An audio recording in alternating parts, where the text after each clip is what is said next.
Good morning, everyone, and aloha kakahiaka. Oha kakahiaka. Welcome to the First Unitarian Church of Honolulu. We are a beloved community. Boldly join me in these words: growing compassion, justice, and joy.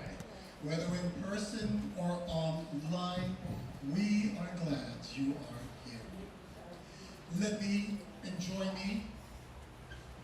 Are we going to be seeing our Zoom congregates this morning? I No, sorry. I know you're there. Zoom congregates, our family on Zoom joining us every morning. Welcome, welcome, welcome. Welcome back our visitors who've joined us before. Wonderful that we can spend yet another Sunday morning worshiping with each other.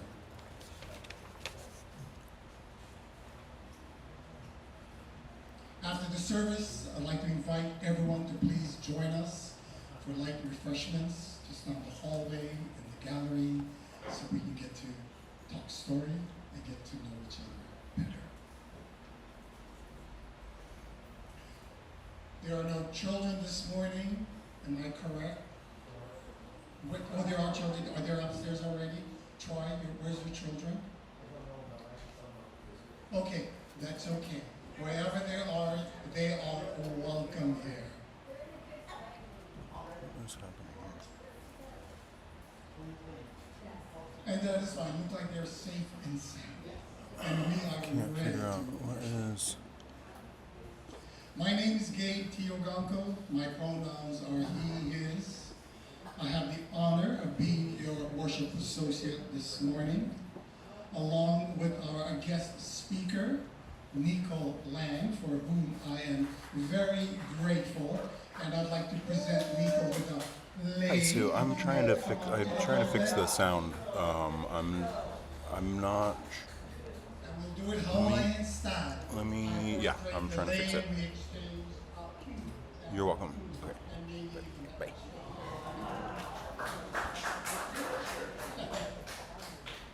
And please, at this time, I'm going to invite Trey to come up and help us with the chalice lighting as I share these words from Rainer Maria Rilke, translated by Anita Burles and Joanna Macy.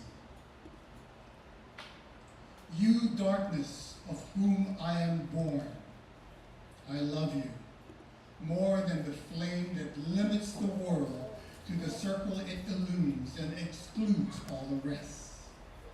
But the dark embraces everything, shapes and shadows, creatures and me, people and nations, just as they are. It lets me imagine a great presence stirring beside me. I believe in the night. And please rise and stand if you're able and willing to join us in our hymn of the month, number 1024, When the Spirit Says Do.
is going on here?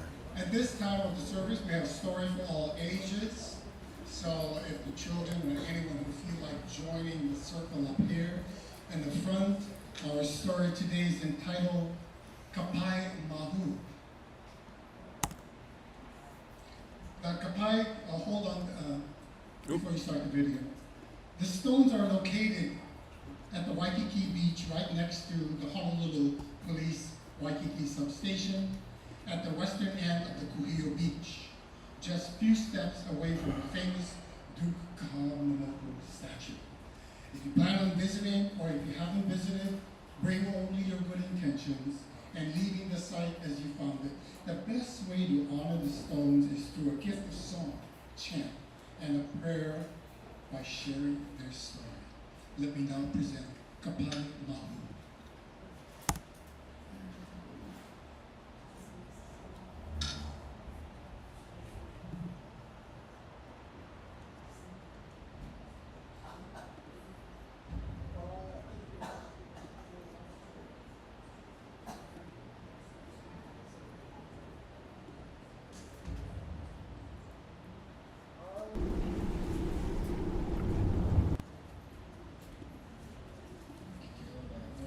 Long ago, four extraordinary individuals voyaged across the ocean from their home in Tahiti to Hawaii.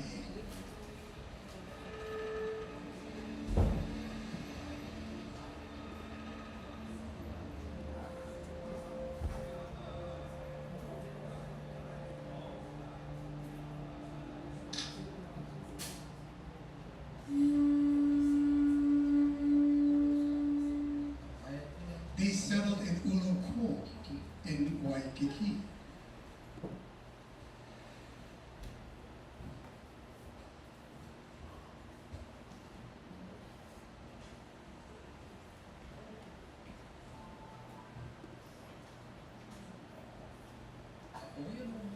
The visitors were tall and deep in voice, I can't figure yet it out.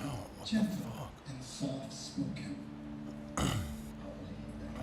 They were not male nor female. They were Mahu, a mixture of both, in mind, heart, and spirit.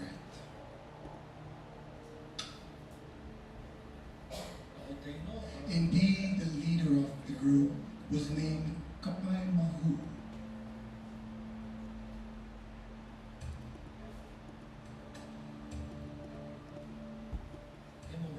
The gods favored the four visitors with skill in science of healing.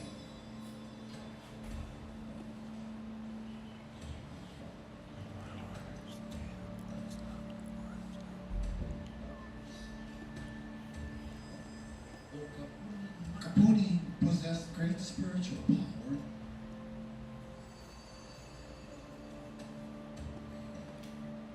What is happening? Kinoe was all-seeing.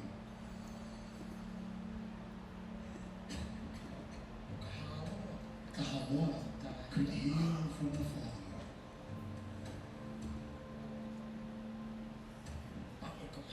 Kapai Mahu healed by laying on hands.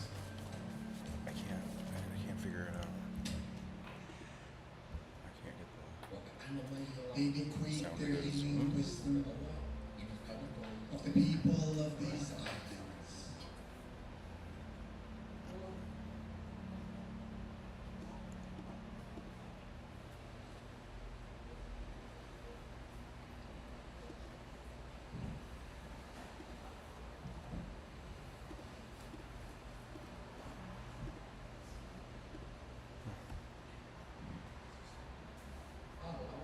When the healers had completed their task, the people wished to express gratitude for their wisdom by creating a monument in their honor.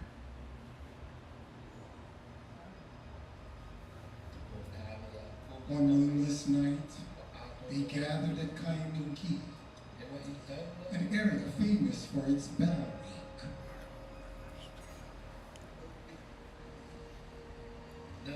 They moved four great boulders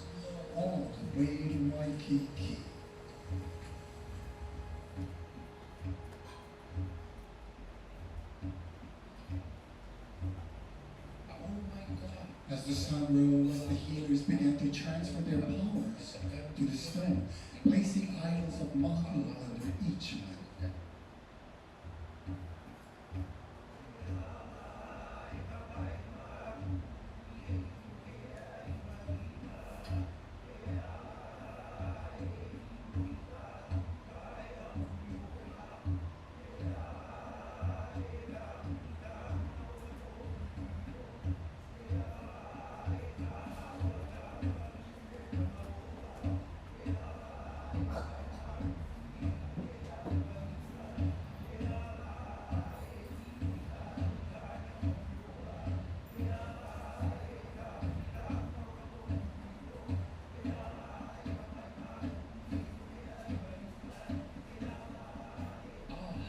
The ceremonies lasted a few minutes, and knowing that their healing power was sealed in the stones, the Mahu vanished.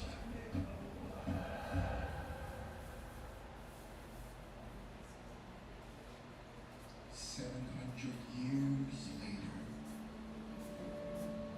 Can I talk to you now, or should I go away? What's up? The stones remained a Talk to sacred me. site Talk to for me after centuries. the service about the recycling cans. Oh, okay, yeah. But as the tides of time passed, everything changed. Do you have an idea? No, I don't.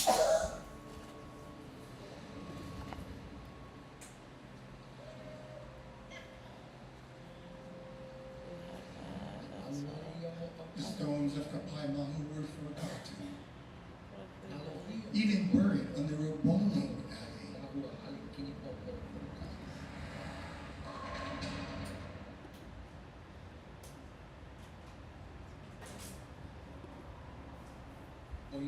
The stones have since been recovered, but their story is still being suppressed, and the facts that the healers were Mahu has been erased from the story of Kapai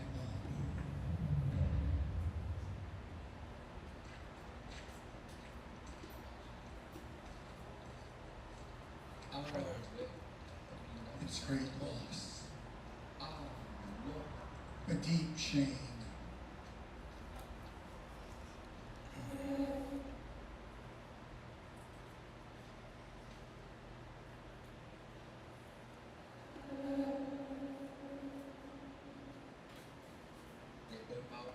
For only when you understand the true history of these stones shall you behold their living power.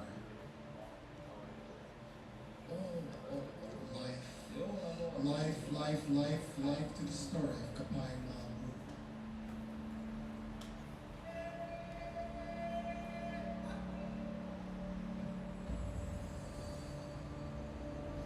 Hawaii State Representative Adrian K. Tam helped dedicate a new bronze plaque for the Kapai Mahu stones in 2023.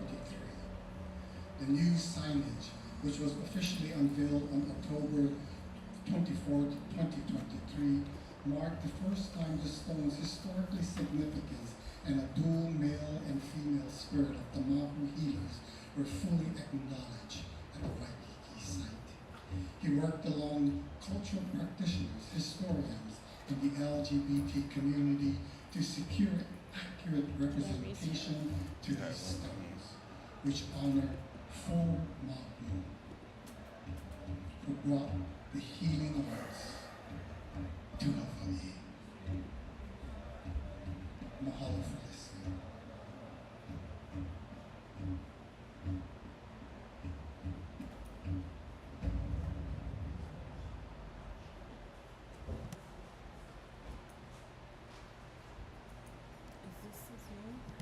Huh? It was, yeah, it looks like it crashed. Hi everybody. First off, phone, do you want? There you go. So, thank you so much everybody for being here. My name is Nico Lang. I use they, them pronouns. I am the author of this book, American Teenager, How Trans Kids Are Surviving Hate and Finding Joy in a Turbulent Era. I spent a year traveling the country to document the stories of trans kids in 7 different states. We'll see if I can do them in order. South Dakota, Alabama, West Virginia, Texas, Illinois, Florida, and California. And I'll be talking a little bit more about the book in depth later, but for now, we're going to start with a little bit of a reading. And I just had my Prozac, so I'm ready to go. Let's do it. What? Prozac and caffeine in the morning, what a combination. You gotta join and then. Give me 1 second. I had it marked, and then of course I closed the book. Silly me. Okay, beautiful. So the meaning of this, I think, will come alive later when we return to it and talk about it. But just sort of let it like sit and simmer for now. It centers the story of a young girl in California. She's 16 years old, and her family is Japanese Hawaiian. So it's been kind of a little bit of a joy to come here on the tour. I've now toured 50 states. This is my last one. And to sort of like, to be able to bring the book here to this place where their family's is from has been really special. So, on most evenings, Kylie and I take over her living room to watch Buffy the Vampire Slayer, the supernatural teen soap opera starring Sarah Michelle Gellar as a 15-year-old cheerleader who's likewise struggling with her identity. This is Kylie's first time seeing the series, which was filmed at her high school, and every external shot of the sweeping Mediterranean Revival campus with its imposing entryway columns and porcelain courtyard fountain triggers a burst of surprised ecstasy. "I was just sitting on that bench with my friend," she shrieks. Okay, 1 second. Short. As a staunch fashion girl, Kylie loves this show's quintessentially late 90s style, in particular the layered hair, leather jackets, and casual sundresses favored by his cosmically put-upon protagonist, Buffy Summers. If she has an issue with Buffy's early episodes, it's that the only cute boy, the fictional counterpart to Torrance High, where she goes to high school, is the first to be turned, a geek portrayed by the inappropriately handsome Eric Balfour, who could only pass as a loser in an alternate universe. Kylie wishes the nerds at her school look like him, she insists with a decisive nod. As we snack on the barbecue-flavored seaweed rolls her relatives shipped from Hawaii, Kylie wonders why the show couldn't have sacrificed someone else to the underworld instead. Her personal suggestion is Xander, the toxically loved-one sidekick played by Nicholas Brendon. To watch a show about the emotional toil of battling inexhaustible evil is surreal in a year where a staggering 500 anti-LGBTQI+ bills have, thus far, been introduced in states across the country. And since April 2021, 20 states have passed laws limiting gender-affirming medical care for transgender youth, most recently Missouri. But despite the seeming allegorical parallels afoot, Kylie says that Buffy's journey doesn't resonate with her own, and she likes it that way. While she can certainly relate to the struggles of trying to blissfully enjoy her youth, even as dark forces encroach, the point is that she shouldn't have to make the same decision that the Slayer does, of taking up the fight simply because others want her to. She should get to be a normal girl with normal friends and normal problems, rather than spending her free nights and weekends trying to prevent the end times. "I have enough to worry about," she says. "I'm rooting for y'all who have to worry about your lives, but I gotta do me." During one of our regular park strolls, Kylie confesses that she initially didn't want to participate in this project, that she only agreed to be in this book because she knew it would make her mother happy. She is ultimately glad that she said yes, because she's been having a much better time than she expected, as she initially figured she would be treated like a lab test subject rather than a person. Instead, we spend our days whipping softballs at the batting cages, browsing her favorite stores at the mall in search of jeans, and seeing bawdy comedies at the fancier of the 2 AMC locations in town. Kylie especially liked No Hard Feelings, a raunchy sweet Jennifer Lawrence vehicle about a slacker who answers a personal ad from parents offering a Buick Regal sedan to any woman willing to date their socially awkward son. It's quite good if you ever watch it. Would recommend. The film, with its hard edges softened by neat third act life lessons, reminded Kylie of the kinds of entertainment she had planned for her summer, a schedule of events that did not include bearing her soul to a quasi-stranger she only just met. This is the last summer break she'll ever have before she graduates, and she's looking forward to it starting, to spending 10 weeks free from others' expectations. But while we are still together, she is trying to decide what she wants from this experience, what she can derive from it.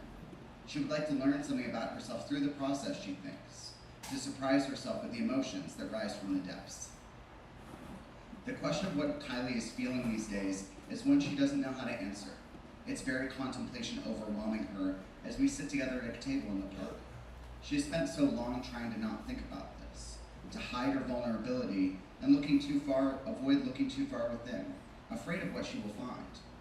As a few tears tumble through her tabletop's black metal web, she buries her face in her arms, embarrassed to be seen this way.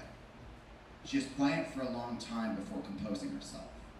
She's so done with it all, she says, with needing to explain herself, with worrying with the old white men who make decisions, think about her existence, with constantly feeling as if everyone is enjoying themselves at her expense. I'm tired of everything at this point, she says, more empty than sad. I'm tired of not being out invited by my friends. I'm even tired of being trans. I wish I felt like I didn't have anything to worry about. It's so minuscule, but I just feel like it adds up, and I'm just tired. Kylie asks if we can start walking back to her house, and so I change the subject as she reapplies her lip pencil, asking her to expound on the difference between mid-ugly boys and boys that are ugly, a theory that she had briefly elucidated earlier in the day. Initially, she puts forth the actor Michael Cera as an example of the former. His tenuous chin and bird-like features have a certain appeal from the right angle, perhaps, before moving him into the latter category. You're not hideous, she says it would make some man passively unattractive. You're okay. You have maybe one person going for you. She's such a jerk sometimes.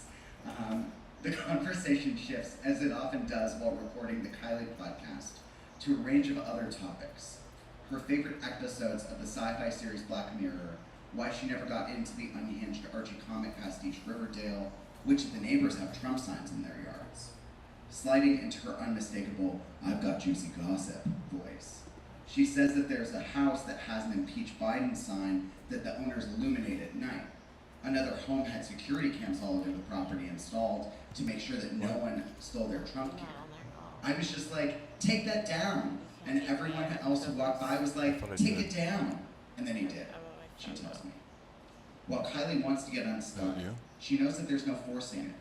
Maybe crying in front of a journalist today is a solid step. The universe appears to think so, as she takes advantage of the walk to add to her growing collection of angel numbers, repeating combinations of digits that she believes to her good luck. She spots a 444 combination on a license plate, which she says is her favorite, because it's the one she sees the most often, and also a rare 555 sequence. Kylie is aware that the concept of enchanted integers sounds silly, but a faithful trip to her mother's psychic, who, with each reading, never fails to make Janet weep uncontrollably, taught her to be open to the unknown.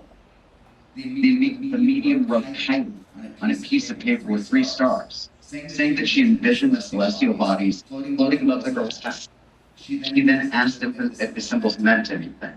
Kylie responded, through her own tears, that she sleeps under a trio of glow-in-the-dark stars affixed to her bedroom ceiling, which was written under a tapestry. Seeing the serendipitous repetition of 111 or 777 similarly helps Kylie to remember that it's okay that she doesn't have it all figured out yet, because some benevolent force out there does. This is actually crazy, she says, satisfied with her gospel of prosperity. We're protected. Or that I can speak words. We're protected, right? I'll Holly them below it.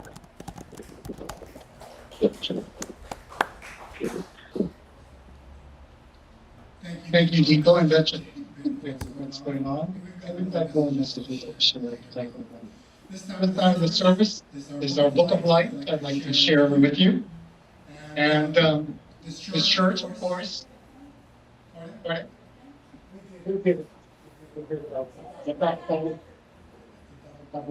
What is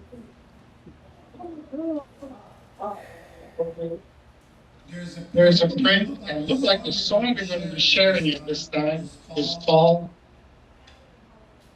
Standing, Answering the Call of Love. The words will be on the screen. Sing out. Maybe they'll be on the screen.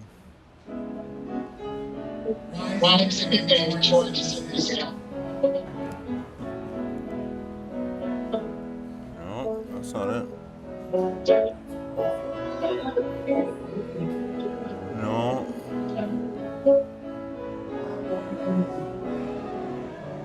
I just don't.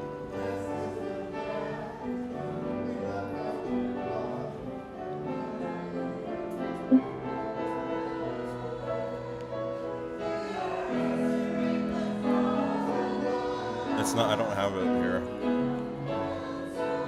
That's okay, we'll fake it. Yeah, it's not in here, and it's not in here. Yeah, they've printed this twice, so it should be here. But Right. so if it's in there twice, it's Yeah. We're gonna slow I- this down. Jared is gonna make the correct. I don't. It's not. It's not in here. I don't have it. Okay, we'll do another song, and instead, let's continue. So fucking frustrating,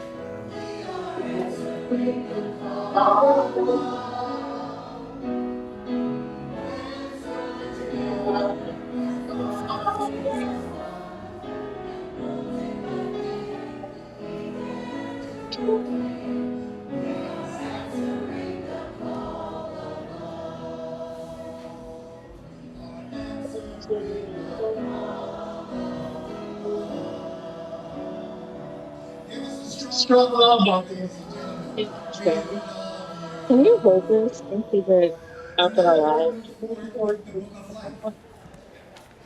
Of course, the church is our place where we can experience the depth of life together. And this book of life,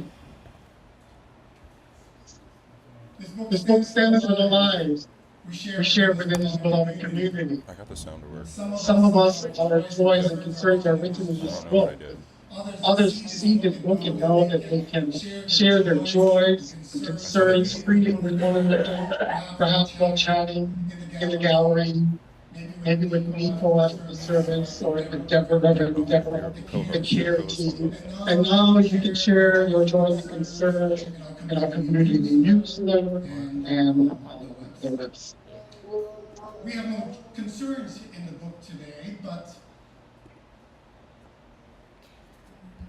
take a moment to think about there are concerns out there, and how may you share your concerns to lighten your load or deepen your connection. But now it's We not have working. enough joys. I'm going to have Peg come up and share the first joy this morning we're planning. Please, Peg, come up.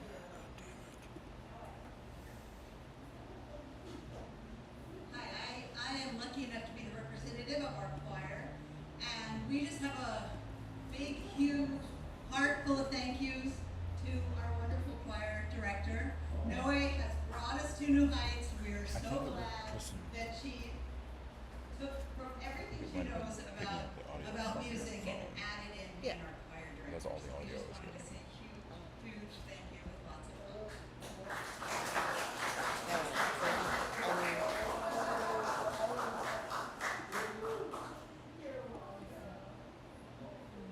Thank you, Peg. Thank you, Noah. We are joy. And for our second joy, We'd like to invite David Bill.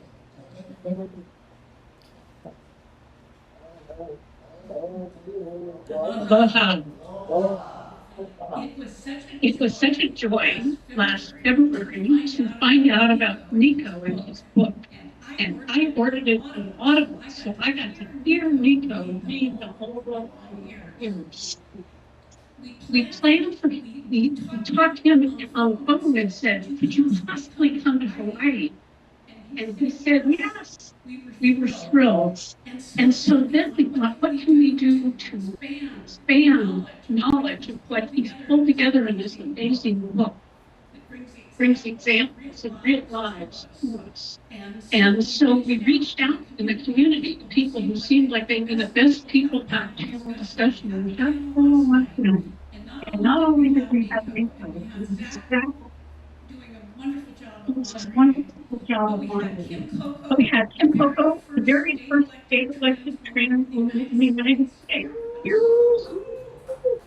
And we had Micah, who is a trans therapist who specializes in supporting trans children. And we had Randy, the executive director of the LGBTQ Plus Legacy Foundation. And we had Sandy, the chairman of the LGBTQ Plus Commission. Each person I called asked to serve on a panel said yes. And I felt like that was a testament to our community here. Having them here last night was a real joy. And one of our congregants, Carla, who keeps us organized, said to me, Deborah, did you arrange a Zoom?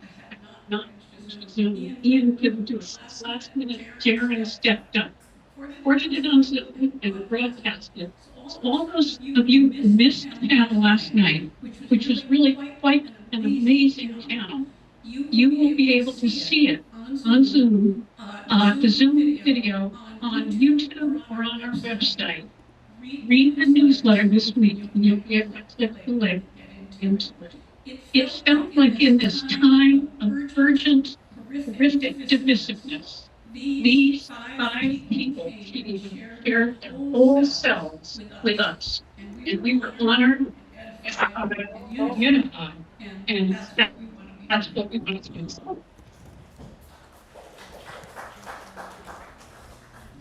There is joy in this building. Also, Marie has a joy.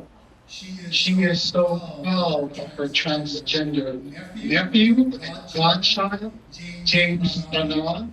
If you've seen this photo at the Book of Life table, he just graduated from California State University, East Bay, with a Bachelor of Arts in Ethics Studies, summa cum laude.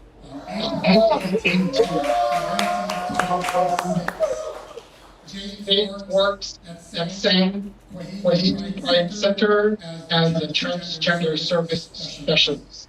Congratulations to James. And our own Carla sends many thanks for the calls, texts, emails, and cards of support after my request in the Book of Life on June 14. It is truly a joy to be held and cared for by this wonderful church community. I am grateful, she says. So please take a moment to recall your joys. How may sharing your joys inspire wider happiness? Bitterness, sweetness, the concerns and joys of life remind us to live these days together. Embracing the adventure and fully understanding we share in this journey echoes today as it always do in the light of words to share there today and make it always. As part of the service, we are giving and receiving. In the midst of so much suffering in our world, it is a privilege to give a whole offering today and every Sunday to people and causes that benefit from our loving concern. This month, we are supporting Hawaiian Health and Harm Reduction Center to enrich our own exaggeration is a part of the organization. HHHRC serves Hawaiian communities by reducing the harm and fighting the stigma of HIV, hepatitis, homelessness, substance abuse, mental illness, and poverty in the community. They focus on those disproportionately affected by social determinants of health, including but not limited to people living with AIDS and or affected by HIV, hepatitis, substance abuse, and the transgender LGBTQ and Native Hawaiian communities. They foster health, wellness, and systemic change in Hawaii through specific care services, advocacy, training, prevention, education. So when the calendar comes around, please use the QR code on the screen, or text the church to share a link, the emergency fund, pledge, or simply send a check to the church. So this time, folks, let us give freely and receive with great gratitude.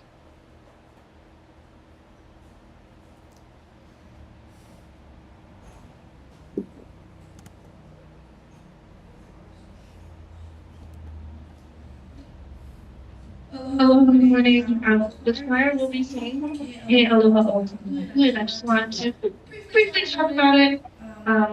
It was written by Queen Lily O'Flynn, the last reigning monarch of the Kingdom of Malay, and she composed this prayer while under house arrest at Ilolang Palace following the overthrow of the Hawaiian Kingdom in 1893. And rather than, write words of anger or revenge, she actually wrote this song as a prayer of compassion, asking that those who had wronged her to be forgiven. And so I find it very befitting that during Pride Month, this piece really reminds us that many communities, including the Native Hawaiian community and LGBT, have experienced exclusion, discrimination, and the loss of rights and self-determination. And Queen Lily Okuma's prayer really speaks to the resilience of people who continue to affirm their dignity, identity, and humanity in the face of oppression. And its message of love, justice, and compassion remains as powerful today as it was a week ago. So I hope you enjoy.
Sharon, your gifts help sustain the ministry of this church within these walls and without. Hallelujah.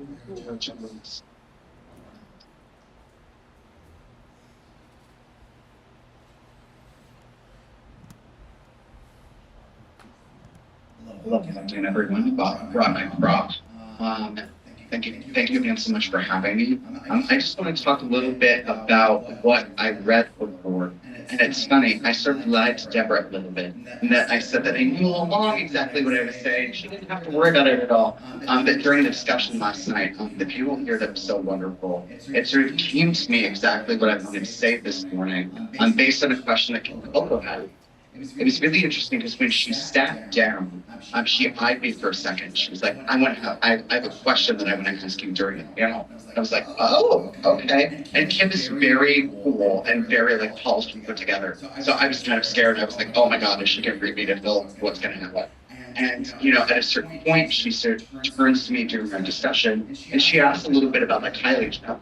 So with the sort of flow of how everything worked with the book, I spent 2.5 weeks with each of the families, just kind of following them around, kind of doing what they did, like eating dinner with them, going to the homecoming game with them. And Kylie's family comes last in the book. And sadly, there wasn't really any attention to that. It was just a matter of how people's Google calendars worked out. Because, you're sort of organizing around people's vacation schedules. And they ended up being lost. And when Kitoko read the book, she found that there was a Japanese wine family, so she flipped directly to that one and read that first, even though that is not the order, that's not what you're supposed to do. And she read that, and she had so many questions, and one of them was sort of about my intention in putting this girl in the book who is so quintessentially teenager. Like she used the word vapid, which would not be the word that I use. But to me, here's this girl in the book who's just mostly interested in hanging out with her friend and playing video games and going to the beach.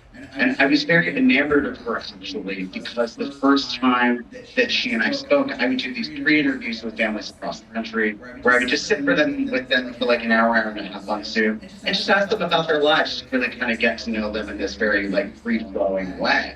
And when I spoke to Kylie, I asked her a little bit about anti-trans legislation that's being put forward in all these different states across the country, and these attacks on trans kids, and just how do you feel about it? How do you take that in? Like, just as a young person, how do you internalize that all the time? How do you deal with this? And she didn't know anything about any of that kind of stuff. She was very blissfully unaware. She did know a lot about TikTok, however, and we just for an hour talked about her favorite TikTok videos. And she was just so untouched. She was blissfully innocent in a way that I feel like a lot of trans kids that I've met haven't gotten to me. Because I've been doing this work for a really long time. I've been, as a journalist, working with families of trans kids since about 2016. The first story I ever wrote was for Teen Vogue, which centered a family in Texas. The mom, some of you might know of her activism. Her name is Amber Briggle, and her son is Max. And I worked with them to tell their story, and we had a really good time working together. They were just so lovely, and I really loved helping them get their story out, because I knew how much that visibility meant to them. It meant that other families could see their story and know that they're not alone. It could mean that other kids out there could see their story and know that they're not alone. And that was just a beautiful gift to give. And the kids that I've met through that process of telling these stories and being dedicated to giving these folks platforms for such a long time, these kids are often so smart and interesting and cool, and more than that, they're so accomplished. They're like these kids who are founding nonprofits and organizing letter writing campaigns and protests at the Capitol at 15 years old. And I was just so, I was very teenagery at 15. I was not one of these, conquer the world, save democracy kids. So seeing them be so smart and so accomplished at such a young age, I'm just really in awe. I think it's so wonderful, so tremendous that they're so much further along that young than I was. I didn't come to know myself as a non-binary person until I was in my mid-20s. Let alone organizing other young people to fight oppression. It's just so cool. But for this girl who doesn't have to do that, I think that's such a tremendous burden lifted on. Because here's this one girl who gets to be privileged enough where she doesn't have to fight for her rights and her protections every day. That she just gets to hang out with her friends and focus on being 16, which is a beautiful gift because you don't get that back. You only get to be 16. And for me, it's really reframed my notion of what privilege is. That I used to think of privilege as being this bad thing, right? That if you had privilege, you should sort of be ashamed of it and feel bad about it. But for this girl, privilege is a good thing because she's privileged to live in a state that has statewide protections for queer people, same way that Mike does. She lives in a city in Torrance, California that has the same protections where it's okay to be herself. She doesn't have to worry. She doesn't have to fight for those rights because they're guaranteed to her. So being in the state of Ivy, where things are a little further along, where there is such respect and reverence for queer and trans people, for the culture, which we saw in the video, I think it's so beautiful. But I think what I hope to do through my work is to carry forward that privilege and hope to extend it to other places that don't have that yet. This is, I think I mentioned before, the 50th state that I've been to on the tour. I did my count last night, so that way I would be up to date when I mention this. This is the 310th event that I've done in 22 months. This is all I do, and I'll be traveling for, thank you. I'm very tired. My lunch had an extra shot of espresso in it, in case you're wondering how I'm here this morning. And I'm going to keep doing this for 2 more years. And what I think about so often is Kylie. I think about the autonomy of these kids. That here's this one girl who gets to decide what kind of trans kid she wants to be in the world, what kind of trans person. You know, if she wants to go out and be an activist and change the world, that's amazing. But if she doesn't want that, if she wants to be like a beauty influencer who actually has like $1 billion on Instagram, I think that that's great too.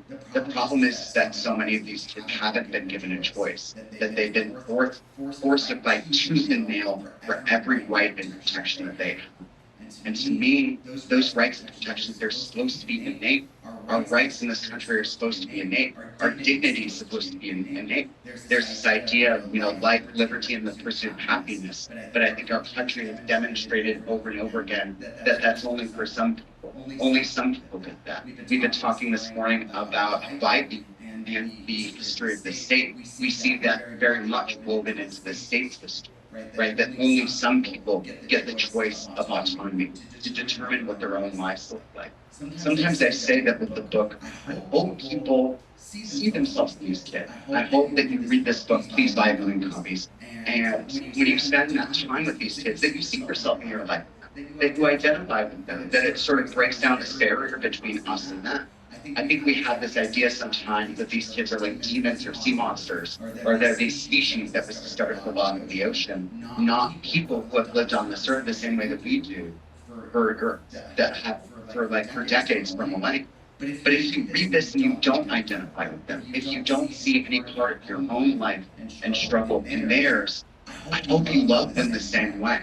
I hope you still want everything of them. I hope you think that they deserve a life on their own terms. I think in this country, we've never really been good at that. We used to own people because if they were different from us, we thought they were less human than us. And I hope that we can get there.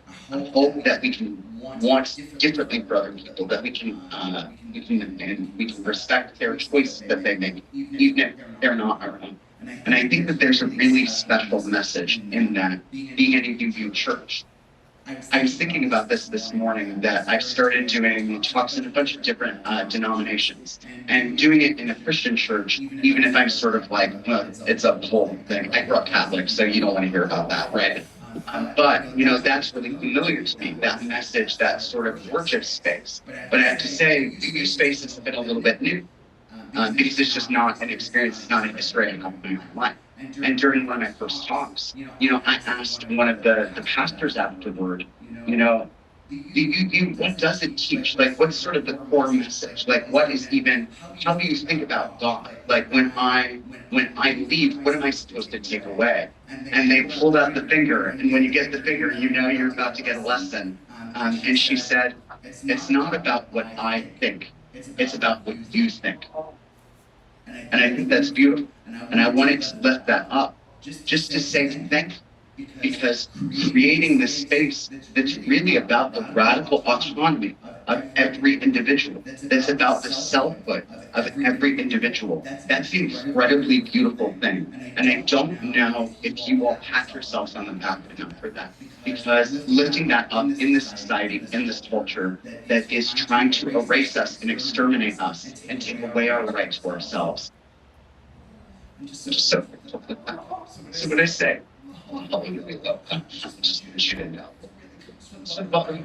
if these kids, they're like family, as a journalist, you're not really supposed to become friends with people that you cover. It's like basic journalistic no-no. But like these people, they're my family forever. So that all of you showing up for my family this morning, to create a space where my family's so radically included. I'm so grateful. I'm grateful from the bottom of my heart. So thank you. I'll be even more grateful if you buy 2 books, so just keep on. Thanks so much, everybody.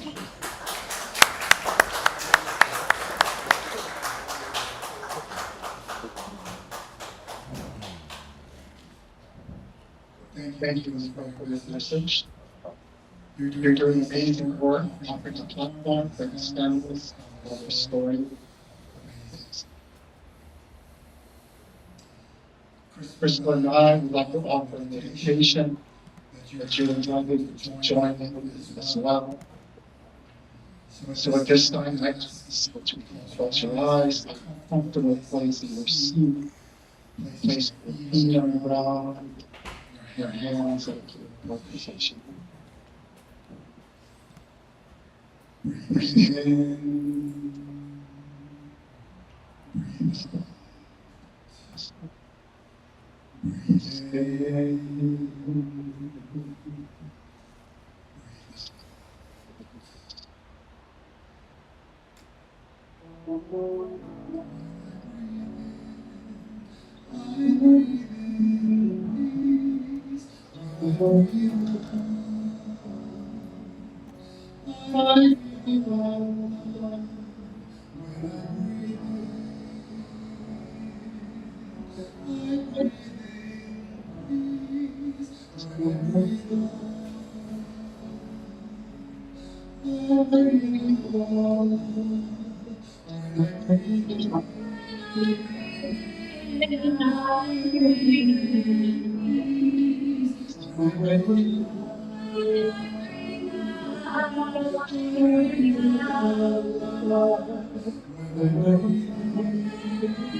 Breathe in, breathe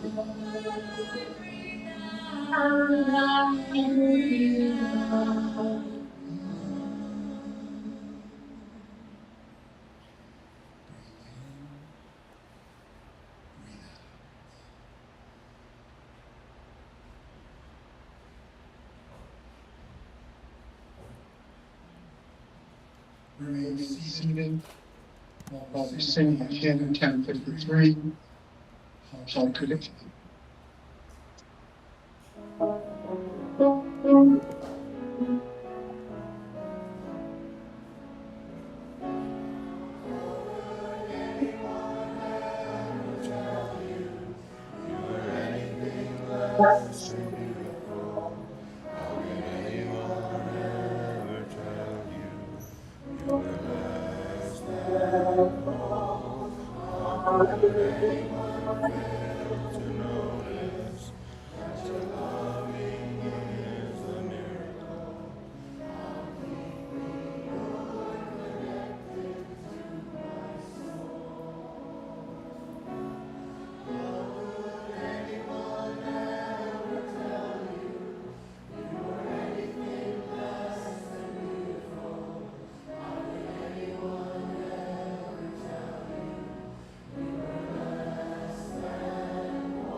Terms, I'd offer a few announcements before we join hands and sing our song.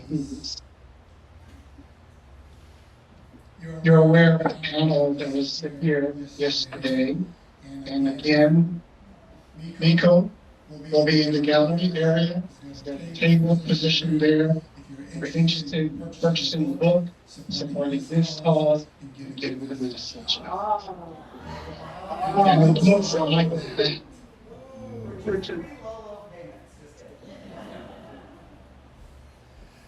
Thank you all who participated in the Gates Walk yesterday. And I have Francine who'd like to join me here in the pulpit for your reverend.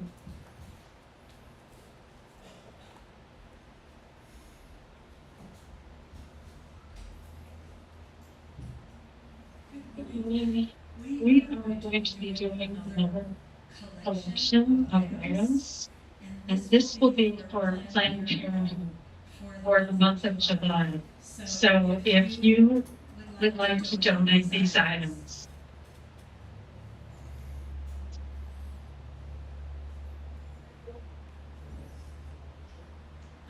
it could be good. It's on my phone. But at any rate, just so you know, this will also be in the newsletter this week. So starting on next Sunday, we'll have a basket out there. And what we're doing is, instead of a share the plate with Planned Parenthood. They're the kind of Planned Parenthood put up a line that's kind of belong together with some other states like Indiana, Kentucky, and so forth. So if you make a donation, it kind of goes to this whole just stay local. So what we're going to be doing is collecting items for these female comfort kits, and there'll be things like pads and fuzzy socks, tea bags, things like that. You'll get an announcement in the newsletter this week, so you'll take a good look at that. And there will be a basket out there, and we hope we can help them out that way. So thank you.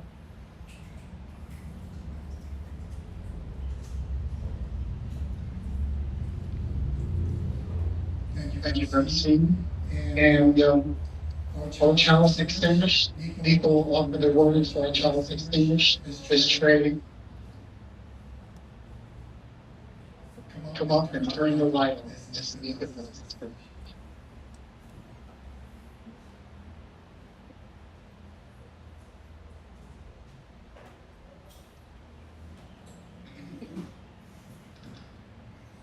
This challenge stands for us. Though we okay. Oh, are you guys free to go on? Okay, I'm so confused. I'm like between so sorry. Okay. Starting again. This chalice stands for us. Though we extinguish its light here, the flame lives always within us, marking our desire for enlightenment. Constantly curious, uplifted by love, beckoning others to rely on us, sharing the light within us. We live in fairness, respect, and love. May it be so.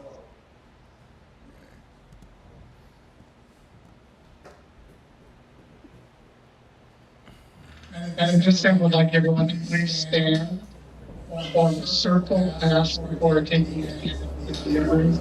And we join peace.